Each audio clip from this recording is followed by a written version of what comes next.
யார் ஆக்கினை தீர்ப்புக்கு உட்படுத்தினால் என்ன? நாம் கிறிஸ்துவுக்கே பதில் கொடுக்க வேண்டும், அவருக்கே கணக்கு ஒப்புவிக்க வேண்டும். அவரே நமக்காக தன்னை பலியாக சிலுவையில் ஒப்பு கொடுத்தவர்.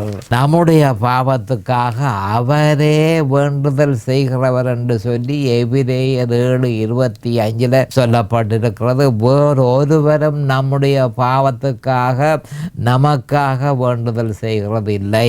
அப்ப பரலோகத்திலே அவருடைய பிரசன்னம் ஒன்றே நமக்கு இடைவிடாத வேண்டுதலாக இருக்கிறது.